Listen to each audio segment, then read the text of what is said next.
Because understanding great literature is better than trying to read and understand yet another business book. On the Leadership Lessons from the Great Books podcast, we commit to reading, dissecting, and analyzing the great books of the Western canon. You know, those books, from Jane Austen to Shakespeare, and everything else in between, that you might have fallen asleep trying to read in high school. We do this for our listeners, the owner, the entrepreneur, the manager, or the civic leader who doesn't have the time to read, dissect, analyze, and leverage insights from literature to execute leadership best practices in the confusing and chaotic postmodern world we all now inhabit. Welcome to the rescuing of Western civilization at the intersection of literature and leadership. Welcome to the Leadership Lessons from the Great Books podcast. Hello, my name is Jesan Sorrells, and this is the Leadership Lessons from the Great Books podcast, episode number 166. We open our episode today with a quote, the money quote, as the boys in marketing used to quip back in the day, that defines the direction we will be headed in the book that we are going to be talking about today. But it's not only the direction in the book that we're going to be talking about today, not only is it the direction of the themes around the book we are going to be talking about today, but it is also the direction, it also defines the direction of the next few episodes of the podcast that you are going to be hearing as we close out this next season, or this last season of the show. By last, I don't mean final, I just mean the most recent. Let's go to the money quote.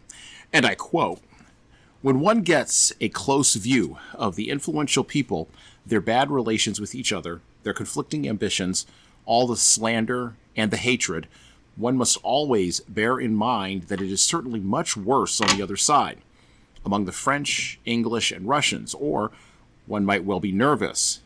The race for power and personal positions seems to destroy men's characters. I believe that the only creature who can keep his honor is a man living on his own estate. He has no need for intrigue and struggle, for it is no good intriguing for fine weather." Close quote. The title of our book today asks a truly intriguing question, or poses a truly intriguing question that we, guests and myself alike, have struggled to answer definitively using the platform of this show. The point of this podcast, of course, is threefold, if you needed a reminder. Number one, to build a platform to read and analyze books through the lens of leadership. Number two, to build relationships and connections with our audience and our guests in order to test and validate the power of human wisdom in these algorithmically driven times. And three, to build and maintain a launch pad for human solutions to the very human problems that continue to bedevil us in our technologically sophisticated yet culturally barbaric age here in the West. The author of our book today was a historian of World War I and World War II. He was a man who came from modest origins, and while, yes, he did indeed have an ego, he understood that history is the tank, an object about which he knew quite a bit, is the tank that overruns us all. He personified in many ways the ideas of an older world, a more Greek philosophical world, a world driven not by corporate ambitions or by social media likes, a world driven not by financializing everything out to its furthest end, a world not driven by spectacle and a lack of shame. He was the last tie to an older aristocracy, a European aristocracy that all went to hell in the fires of World War I. Today, on this episode of the podcast, we will be introducing and discussing multiple themes from the book titled Why Don't We Learn from History by B.H. Liddell Hart. Leaders, to quote from our author today, and I quote, In strategy, the longest way round is often the shortest way home.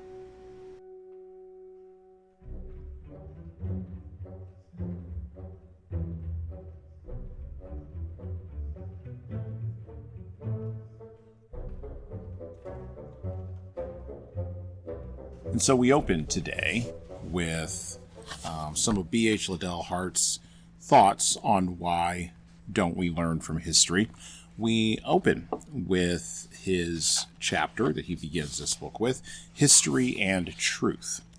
Now, this book is public domain. You can go and get it anywhere. The copy that I have was edited with an introduction by Gilles Laurent. And the book features, the book is divided into 3 parts. So History and Truth, Government and Freedom, and War and Peace. And in each area, he writes, or Liddell Hart, documents in a few essays his thoughts on, the various areas that he is writing about. Think of it like a Substack, right? But just put into a book form from the 1970s. And so we open up in the volume that I have with the treatment of history. And I quote directly from Why Don't We Learn from History by B.H. Liddell Hart. An increasing number of modern historians, such as Veronica Wedgwood, have shown that good history and good reading can be blended, and thus, by displacing the mythologists, they are bringing history back to the service of humanity. Even so, the academic suspicion of literary style still lingers.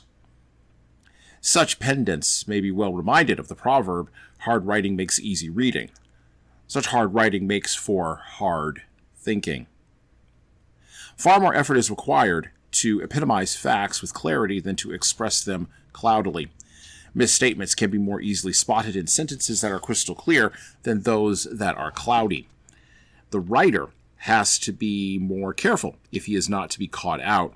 Thus, care in writing makes for care in treating the material of history to evaluate it correctly. The effort towards deeper psychological analysis is good, so long as perspective is kept. It is equally good that the varnish should be scraped off, so long as the true grain of the character is revealed.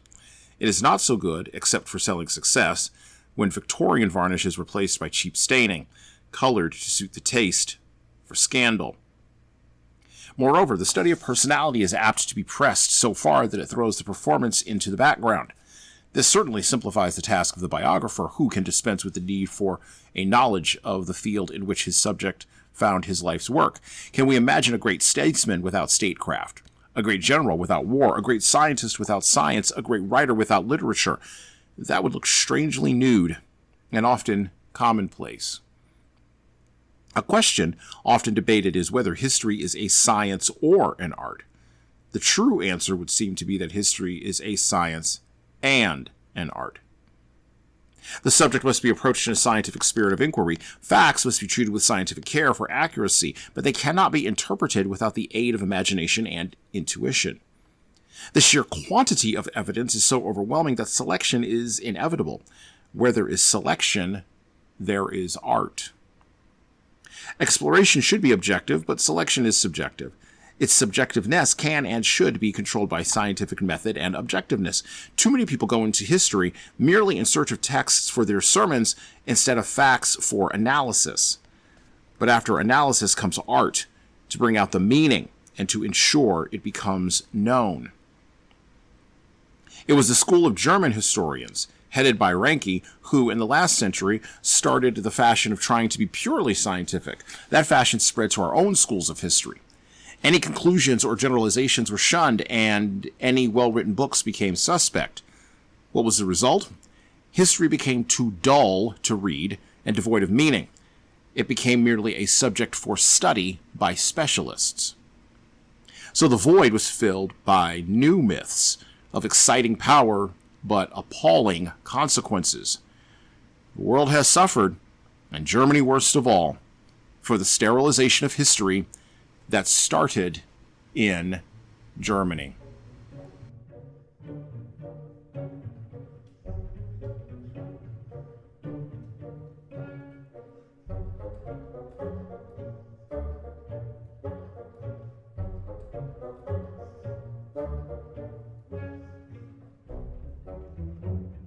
So, what are we to make of Sir Basil Henry Liddell Hart?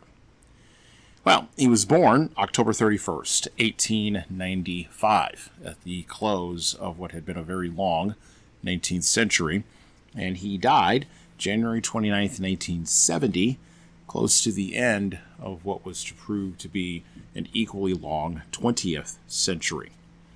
He was commonly known throughout most of his career, which a big chunk of it was spent in the service of the British military, as Captain B.H. Liddell Hart. Not only was he a British soldier, he was also a military historian and a military theorist. Liddell Hart was born in Paris and was the son of a Methodist minister. From these humble origins, Liddell Hart matriculated through school, and as a child, he was fascinated by the field of aviation, the budding field of aviation that had begun at with the Wright brothers' successful plane flight at Kitty Hawk. When World War I began in August of 1914, Liddell Hart volunteered for the British Army, where he became an officer in the King's Own Yorkshire Light Infantry in December, and he served with the regiment on the Western Front.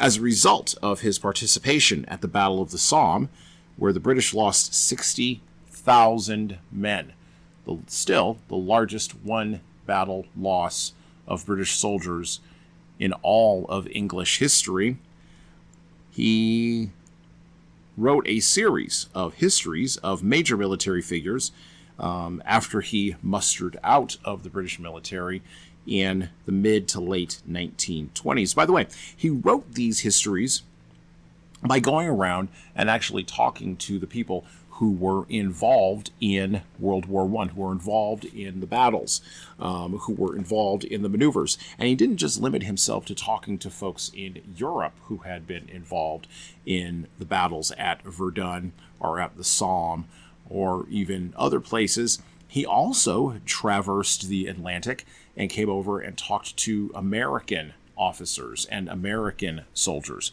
who had been in the war. He advanced his ideas as a result of these kinds of conversations that the frontal assault was a strategy bound to fail at great cost in lives. Later on, of course, this would be one of the titular lessons learned from the disasters of the Western Front in trench warfare and continuous frontal assault. By the way, Liddell Hart was injured in a poisonous gas attack during a frontal assault during World War I, before he participated in the Battle of the Somme. Liddell Hart argued throughout his histories and throughout the mid-20s and then well after World War I, he argued that the tremendous losses British suffered in the Great War, which is what World War I was called before World War II came along, he argued that the tremendous losses Britain suffered were caused by its commanding officers not appreciating certain facts of history.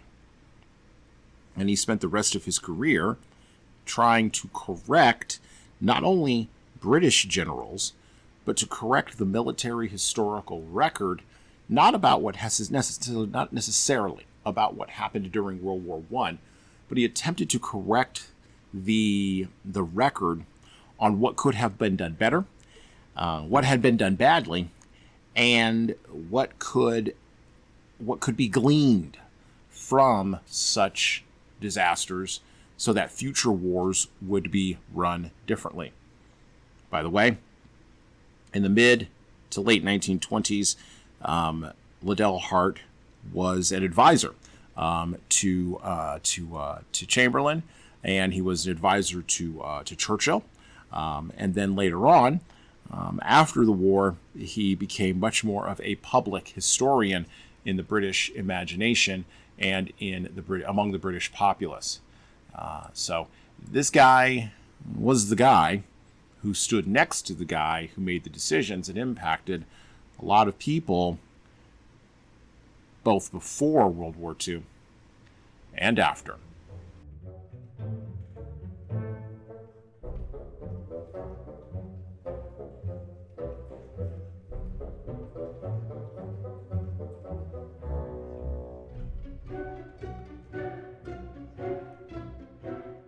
So back to the book. Back to Why Don't We Learn from History by B.H. Liddell Hart. So we're going to pick up in the section labeled, or titled, not labeled, titled War and Peace. Now, this section is really interesting because you would think that he would start off with this section in the book, but instead he begins with history and truth, and he moves into government and freedom. A lot of interesting things to note in that section, including, and you may want to pick this book up just for this little essay in here, in Government and Freedom alone, The Psychology of Dictatorship, which has this great quote in it that I underlined: "The effect of power on the mind of the man who possesses it, especially when he has gained it by successful aggression, tends to be remarkably similar in every age and in every country." Close quote. Now, how aggression is defined, of course, differs from time to time. Your definition of aggression and my definition of aggression in the pursuit of acquiring power will vary. Anyway, moving into the section on war and peace. So it opens up with an essay on the desire for power. And here, Liddell Hart he opens with this point, which I think is important to reference before we get to our main piece here that I want to read. He says this: "History shows that a main hindrance to real progress is the ever-popular myth of the quote-unquote great man. While greatness may perhaps be used in a comparative sense, if even then referring more to particular qualities than to the embodied sum, the quote-unquote great man is a clay idol, whose pedestal has been built up by the natural human desire to look up to someone, but whose form has been carved by men who have not yet outgrown the desire to be regarded or to picture themselves as great men." Close quote. When I read that, I was immediately put in mind of the Percy Shelley poem Ozymandias. He goes into a discussion later on in this section on war and peace where he tries to define realpolitik. And then he talks about, in relation to realpolitik and the value of patriotism, but in contrast to, particularly in a diplomatic sense and in a policy sense, the value of decency, honesty, and thought. He makes this point, which I want to read from directly underneath the importance of keeping promises. And I quote, "Civilization is built on the practice of keeping promises. It may not sound like a high attainment, but if trust in its observance be shaken, the whole structure cracks and sinks. Any constructive effort and all human relations, personal, political, and commercial, depend on being able to depend on promises. This truth has a reflection on the question of collective security among nations and on the lessons of history in regard to that subject. In the years before the war," by the way, pause, he's talking about World War II here, back to the book, "the charge was constantly brought that its supporters were courting the risk of war by their exaggerated respect for covenants. Although they may have been fools in disregarding the conditions necessary for the effective fulfillment of pledges, they at least showed themselves men of honor, and, in a long view, of a more fundamental common sense than those who argued that we should give aggressors a free hand so long as they left us alone. History has shown, repeatedly, that the hope of buying safety in this way is the greatest of delusions."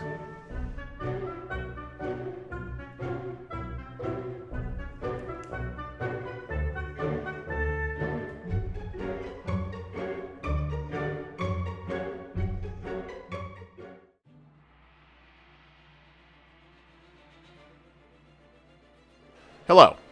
So I'm going to do some shilling here, and hopefully this will be a pause in our riveting conversation for you. I have an offer for you. My most recent book is 12 Rules for Leaders, The Foundation of Intentional Leadership. It's available in paperback, hardcover, or as an ebook on Amazon, Barnes & Noble, Kobo, and any other place you order books. Now, in this book, I address the 12 leadership areas that I have found leaders need to be the most intentional in to be the type of leader followers actually want to follow.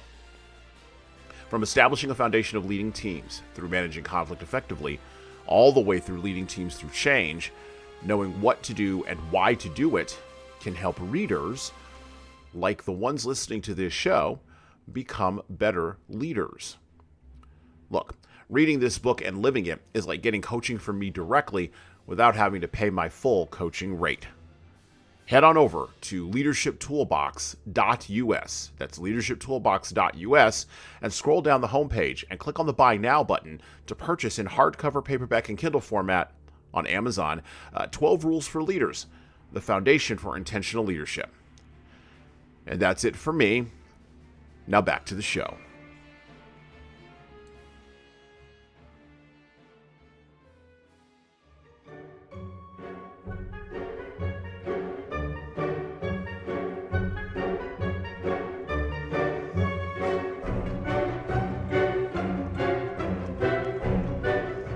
So here's a question for you as a leader, and as we finally have set enough of a stage to be able to talk coherently about B.H. Liddell Hart's book, Why Don't We Learn from History? And of course, relate that to leadership. So here's a leadership question for you, something to think about. Do we continue to live in America? Not globally, just in the United States of America. This is a United States of America specific question. Do we or do we not live in a high trust society? That's actually a really good question, because if you look around at Substack and at Medium, if you look at Twitter and Blue Sky, if you buy into the ideas that are fomented by folks like, or not fomented, but that have been researched by folks like Jonathan Haidt and Steven Pinker and many others, you would think that we are at times of great political alienation and polarization, not just between individuals of different political stripes, but even now, individuals of different genders. In the last election, the last presidential election in 2024, more men, particularly young men, drifted or directly voted for the right-leaning candidate for president of the United States than ever before. And more women voted for the left-leaning presidential candidate for the president of the United States of America than ever before. Is this a sign of a decline in erosion in trust, or is this a sign more of the sorting that naturally has occurred in America ever since our founding? Here's another place where this question becomes interesting. If we are a low-trust society, or if we are no longer a high-trust society, then why do services such as Uber and Airbnb, why do those services work? Why do I agree to stay in a stranger's house in a strange city, and I've never met that stranger before, and I book their house through an app? Or why do I agree to get into a stranger's personal car without a taxi cab medallion?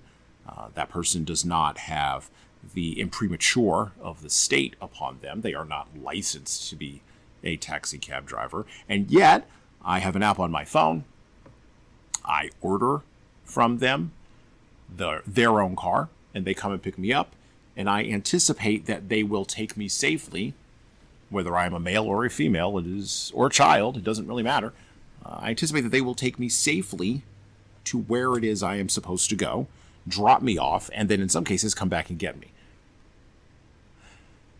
These services exist, and they started on the internet with PayPal and other services, and of course, auction sites like eBay really were the grandfathers of Uber and Airbnb. But these services could only work in a high-trust society. If we were a low-trust society, a society high in corruption, a society high in a lack of government actually working, if we were a society that was one where tribe mattered more than neighborhood or even state or community, none of these basic services would work. So how do we square that circle in our modern era with what is seemingly a decline in trust? The decline in trust can be seen in the decline of marital commitments, foundational to the building and maintaining of a society and culture, since the advent of no-fault divorce in California in the 1970s, all the way through to our current era of intergender sniping and fault-finding online and in social media. This has been marked not only through means of communication, but has also been noted by many professionals in various fields, and this perception of a decline in trust has filtered down to the transactions and services that people provide each other, not necessarily with the mediator of an app or a phone, but with the services we provide where there is no mediator, and now I have to deal with you face to face. This has happened to me recently, by the way. One day on the show, I will talk about my challenges in the summer of 2025 working with the airlines. Trust me, customer service, which used to be the hallmark of a high-trust society, or at least the hallmark of our high-trust society, if my experience is any evidence, customer service is on the decline and has been for quite some time. This creates a paradox, right? Where we have more access than ever before to the means of getting a service or obtaining a product from another person we've never met, and yet we have lower trust in people actually behaving like sane human beings than ever before. And we seem more and more eager to outsource more and more of that sanity to screens and to algorithms, to have mediators in our phones and between us. We have no way, of course, to talk about this out loud, and, we hide our concerns behind contracts and lawsuits, behind increasing regulations and ethical compliance schemes. And none of these things reflect a common shared sense of social solidarity. None of these tools really go to what Liddell Hart pointed out here, which is the fact that any constructive effort in all human relations, personal, political, and commercial, depend on being able to depend on promises. Leaders, one of the things we have to do is we have to get back to promises and actually fulfilling those all the way down to the granular level.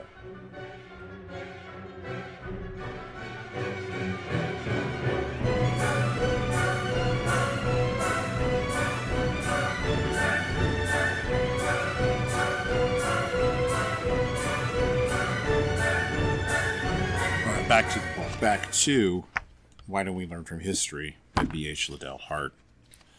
We pick up in Government and Freedom with the continuation of his conversation, which precedes the conversation that we just read from, around government and freedom. It talks about authority, the men behind the scenes, the restraints of democracy, and how power politics works in relation to history in a democracy. And then he gets into the idea of what advisors look like, and he talks about self-made despotic rulers in Pattern of Dictatorship. And I quote, "We learn from history that self-made despotic rulers follow a standard pattern. In gaining power, they exploit consciously or unconsciously a state of popular dissatisfaction with the existing regime or of hostility between different sections of people. They attack the existing regime violently and combine their appeal to discontent with unlimited promises, which, if successful, they fulfill only to a limited extent. They claim that they want absolute power for only a short time, but quote-unquote find, subsequently, that the time to relinquish it never comes. They excite popular sympathy by presenting the picture of a conspiracy against them and use this as a lever to gain a firmer hold at some crucial stage. On gaining power, they soon begin to rid themselves of their chief helpers, quote-unquote discovering that those who brought about the new order have suddenly become traitors to it. They suppress criticism on one pretext or another and punish anyone who mentions facts which, however true, are unfavorable to their policy. They enlist religion on their side if possible, or if its leaders are not compliant, foster a new kind of religion, subservient to their ends. They spend public money lavishly on material works of a striking kind in compensation for the freedom of spirit and thought of which they have robbed the public. They manipulate the currency to make the economic position of the state appear better than it is in reality. They ultimately make war on some other state as a means of diverting attention from internal conditions and allowing discontent to explode outward. They use the rallying cry of patriotism as a means of riveting the chains of their personal authority more firmly to the people. They expand the superstructure of the state while undermining its foundations by breeding sycophants at the expense of self-respecting collaborators, by appealing to the popular taste for the grandiose and sensational instead of true values, and by fostering a romantic instead of a realistic view, thus ensuring the ultimate collapse under their successors, if not themselves, of what they have created. This political confidence trick, itself a familiar string of tricks, has been repeated all down the ages. Yet, it rarely fails to take in a fresh generation.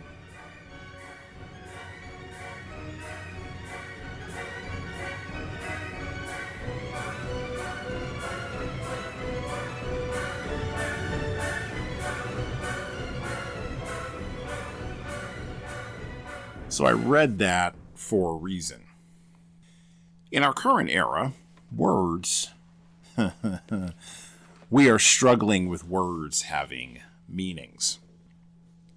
Words, terms, phrases are thrown around in the general communication culture of the United States in the year of our Lord 2025, and have been for about the last 20 years. And instead of being used to actually educate the public on history or entertain us with myth, instead words are used to run psychological operations on the culture and to propagandize and manipulate listeners. In our current era, at least since the bad orange man came down the escalator in 2015, words such as fascist, socialist, authoritarianism, and other lightning rod terms that have meaning in the context of a post-World War II time that Liddell Hart was writing about, but that have zero meaning 80 years later. Words such as these and other terms are used either to create an environment of political and social action, or they're used insidiously to suppress or socially sanction political or social action. This is not good. As a person who understands that words have meaning, as a person who reads books, it is the responsibility, at least I believe it is the responsibility of leaders, to examine the words that they are using and to hesitate to use words and to speak succinctly, yes, of course, but also to speak accurately.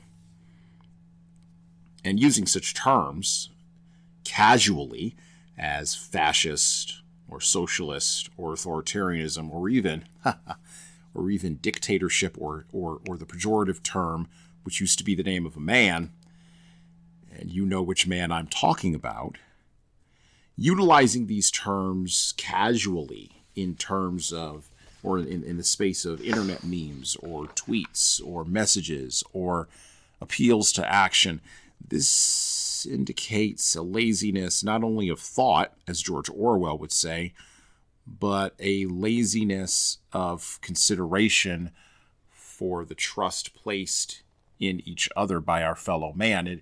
It indicates a sense that we just believe society and culture will somehow miraculously just keep going, even if we behave like totally depraved fools with our language. This is what I mean by cultural barbarity, by the way. Technological sophistication and yet extreme cultural barbarity. It isn't just the abortions and the birth control, the pornography, and the gender transitions that are messing us up. It's primarily our inability to speak about these things clearly in order to weave back together the social fabric. Instead, we use these words, we use these inaccurate terms, or we use accurate terms inaccurately and lazily in order to tear the social fabric apart. Historians, educators, and others have always leveraged words, terms, and phrases in order to create and shape and change cultural myths.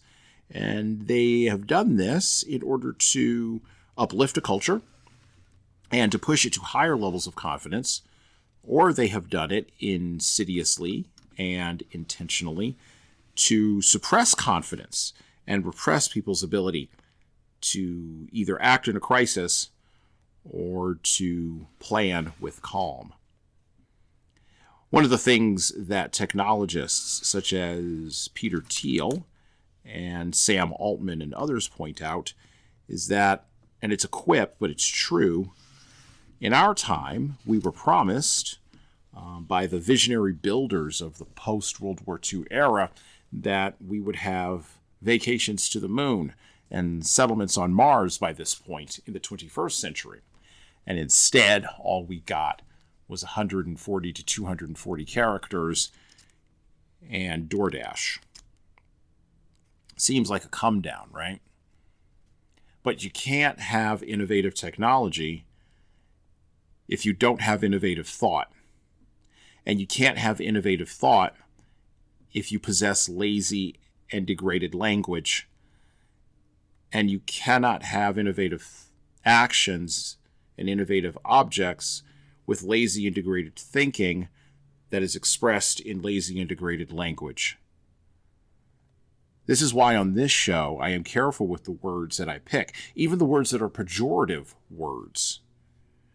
I know that many of you may not agree with me. You're going to look for other places where the erosion is occurring. And don't get me wrong, there are plenty of other places where cultural erosion is occurring, and there are plenty of fingers to point at plenty of different folks for our current state of cultural barbarity.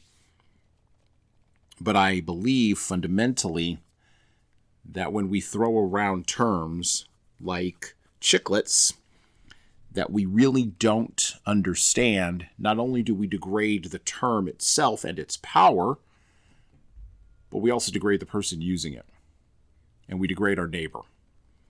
And we degrade our ability to innovate past the problems that we have because we are reflecting a degraded ability to even think clearly and cohesively and cogently about the problems that we have. This is a real problem for leaders, and so I encourage leaders to understand that words have meanings despite our feelings about those words, and to be careful, clear, and concise in what words we use to lead others.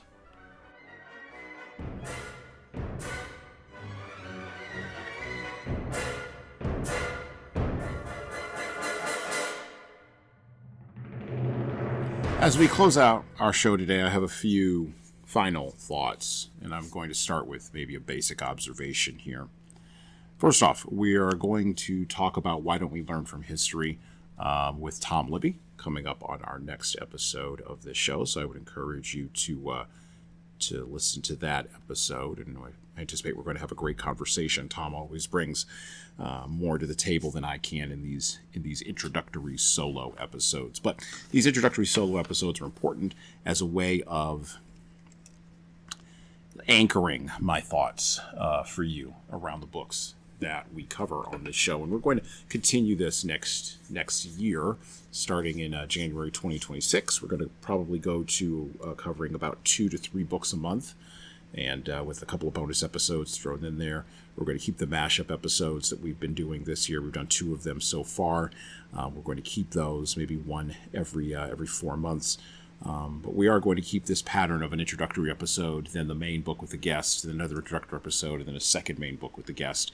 And while that will spread out the number of books that we will be covering in toto on this show, ultimately I think we'll be able to go deeper in each book that we cover. And Why Don't We Learn from History is it's a small book. It's only 126 pages, so you could get through it.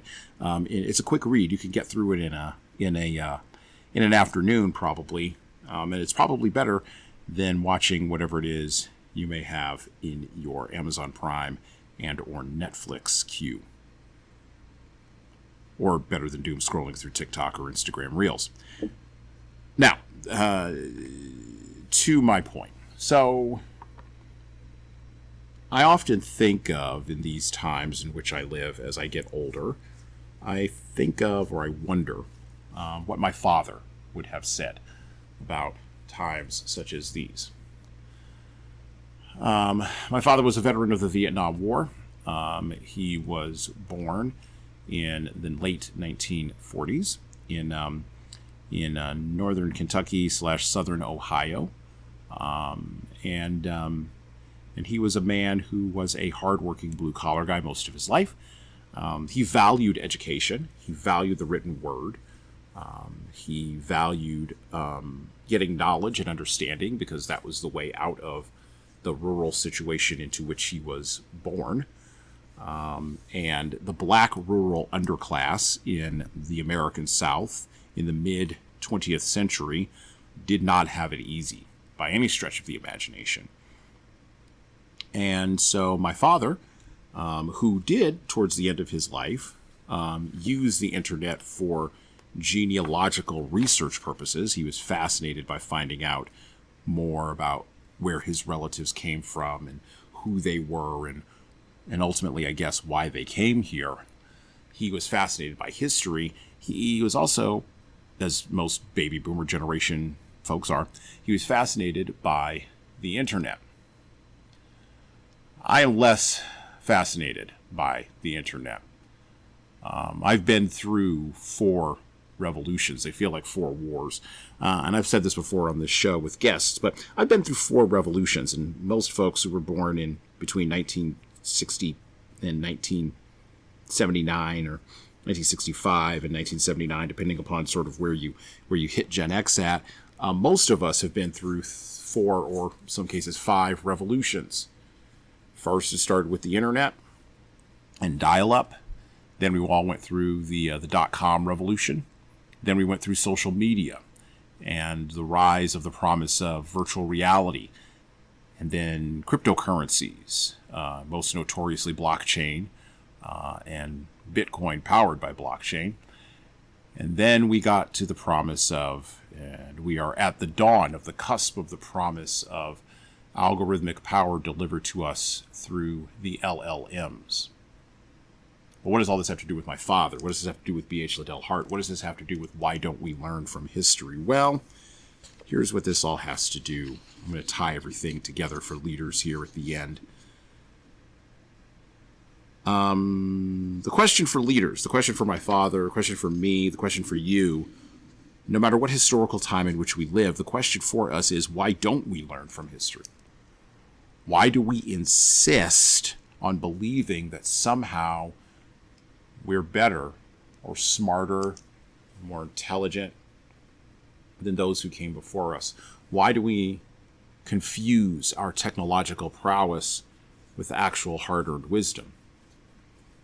The 21st century is already shaping up to be a time of technological wonder. I don't doubt that the next 50 years are going to deliver some of the most gee-whiz technological advancements ever imagined. And yet the human heart won't change, which means culture will continue to go through polarizations and splits, unitings and mergings, coming aparts and moving togethers. If we are to avoid, and by we I mean us in the United States of America, but I also mean we as in humanity, and of course we more generally in the West, if we are to avoid committing the same mistakes that our forefathers committed, only with greater levels of death, misery, loss, degradation, and cultural stagnation than before, then we need to cling to the raft of history, or we will find ourselves flung ashore and washed up on strange lands. the farmer, the factory worker, the plumber, and the PhD all need to put down their arrogance and their pride and their hubris, which our internet searches have infected us with, and learn the hard lessons from history, and then apply those hard lessons to fundamental problems that we have now. And understanding all the while that while technology may change, and while those wonders I do believe will occur, that's also not assured. While technology may change, human nature fundamentally does not. We can do nothing or very little to change human nature. Human power can't do it. Mark Zuckerberg is still going to be greedy, and Sam Altman is still going to have a lust for power. The bad orange man is still going to be bad. And the lady who ran for president is still going to be power hungry. Those problems of power, of greed, or a desire for power, lust for power, avarice, greed, self-deception, these problems can only be resolved by changing the human heart. And the changes of the human heart are reflected in how we study history. I am going to advocate here at the end of this show today, and for the remainder of our time, for a more conservative reading of history. And I don't mean conservative as in politically conservative, although these days everything is political. Am I right? A more conservative reading of history would look at history as a struggle not between the forces of progress and the forces of stagnation, but instead it would look at history as a struggle, an endless struggle, as Superman might say, a never-ending battle of men, and I mean women and men, of humans to overcome themselves and to overcome their base instincts more often rather than less often, and to do so not to become great. I actually kind of agree with what B.H. Liddell Hart said there about great men. Not to become great, but merely to be better than those who came before them. And better just meaning making all new mistakes with all different sins. A more conservative reading of history is what we require as a nation state. It's what we require as individuals. It's what we require in our educational systems. It's what we require in our TikTok videos. It's what we require in our houses, around our dinner tables. It's what we require in the conversations we have with our kids. It's what we require in the conversations we have with ourselves after we put down our books and we reflect, sitting quietly on a park bench like Keanu Reeves in that meme, just eating lunch. It's also what we require in order to avoid the exegesis of war and conflict. Is it better to have fights on social media than it is to shoot your neighbor? I don't know. Is it better to outsource your base desires to objects and to animals that cannot reciprocate than to try to unite and connect with human beings that are flawed and angry and probably don't want to connect with you or are going to have their own problems? Maybe.